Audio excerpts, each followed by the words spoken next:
Hello everyone and welcome back to the channel. So Ghost of Tsushima is going to release in less than 3 days from now, and it doesn't seem to have really high scores. I don't understand why, to be completely honest. There are still a lot of critic reviews that have not been scored yet because they didn't give a score, but there are also very few 10s out of 10s, unlike another game that has released last month. There is something that I noticed is that the people on YouTube who had their reviews and played the game, like SkillUp, Yongye, and other people, really loved it. So I think it will generally have a higher user score than a meta score. That's my bet.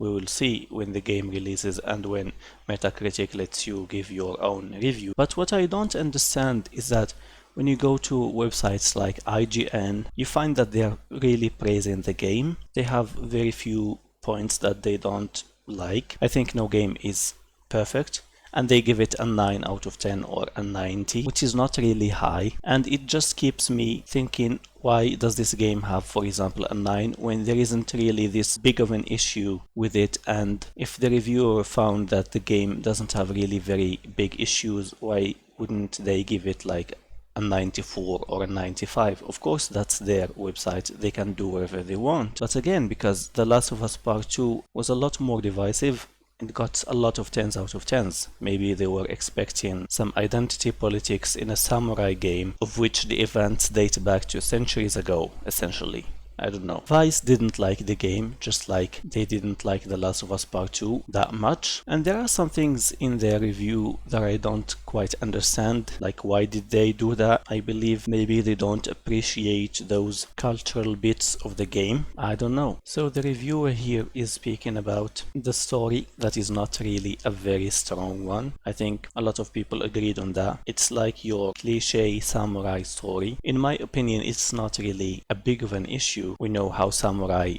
think and fight, and this game is probably a tribute to the samurai and to their code of life and code of conduct, and probably the reviewers wanted something different. I don't really blame them for that, but I don't see it as something to criticize either. And the staggering difference that I found between a review of someone like SkillUp and this review here is this last paragraph, saying especially in this specific moment I find myself okay with the sheer amount of pointless stuff is to do, because when the kids are in bed and my brain is fried, I desire an empty sense of accomplishment before rest.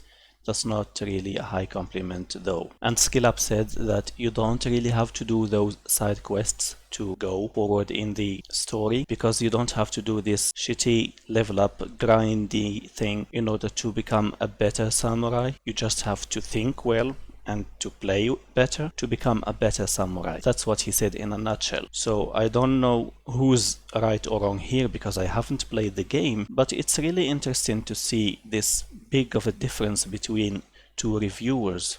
So someone must have got the wrong idea here. Another thing that I found really funny here is the Kotaku review. This is just a paragraph of what they said about this game. So it says, Ghost of Tsushima is pretty as heck. Sporadic capturing left me with almost 50 gigabytes of screenshots and short video clips to sift through, but at its core it's just another open world game. Again, SkillUp said that it's not another open world game, so this is a staggering difference and disagreement here. To be honest, I saw SkillUp's review and I saw the points that he made, so I think I would rather lean on his opinion. And of course, this is one of those games that you have to play, probably have a better understanding of what an open world game is, like what is the typical one and what is not typical in it. But from what I saw, it's not a typical open world game. There is no grinding in there. You can just advance through the main missions without even doing side quests. Side quests are just something that you want to do for a bit of context about the world maybe, and probably to follow the story of those NPCs that you help along the way, but they never get in the way of you finishing the story, unlike some games like Assassin's Creed Odyssey, in which you have to grind really hard or to buy armor with real money. Microtransactions again at their worst manifestation. I think someone missed the mark here. We will have more reviews and people will tell us their opinions and we will see what it's like. Just another open world game just like Kotaku said, or does it have something different from the other open world games? Another kinda cringe cringy sentence if you ask me. I found myself audibly sighing every time I crested to hell towards a mystery objective only to find another fox to follow or another haiku to compose. Okay, so if you don't really like the Japanese aspect of this game, if you don't really like haiku, in my opinion, it doesn't give you an objective reason to criticize the game. The haiku is like a huge part of the Japanese culture. So the people who know the Japanese culture know what haiku is, those short poems. And I think that was a very good thing to include haikus in a samurai game, because it's not all about fighting and killing and blah blah blah.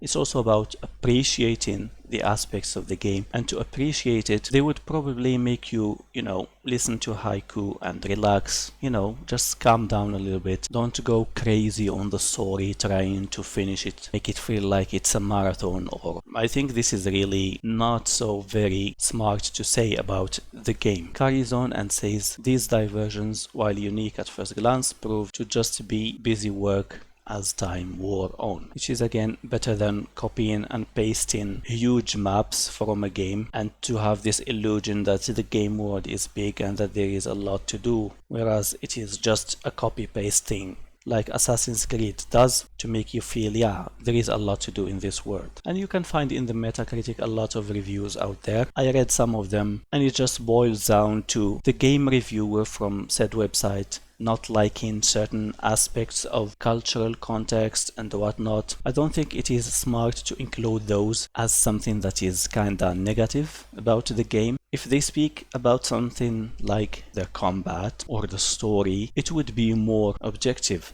And because these websites claim objectivity to some extent, and because they are one facet of seeing if this game is really worth it or not, these personal preferences about game context and game culture should be dealt with more objectively. For example, saying there is this aspect of the game, like those haikus, you will like it if you're into Japanese culture, and probably you wouldn't like it if you're not too interested in the Japanese culture and just want to play a game, and to slash enemies, etc., etc. But to say that those things are just bad, quote unquote, because they hinder your experience, I find it not smart at all to say. And mark my words, this game is going to have something like a 90 for user scores. What I saw, the gameplay, the trailers, the reviews from YouTubers, this game is something big. It doesn't have the best graphics or the best facial expressions, sound effects, but it's certainly something that will keep you engaged. And if it keeps you engaged, it means that the game has succeeded in doing its job to give you an experience worthy of your time and your money. At least that's how I see it. That's my opinion.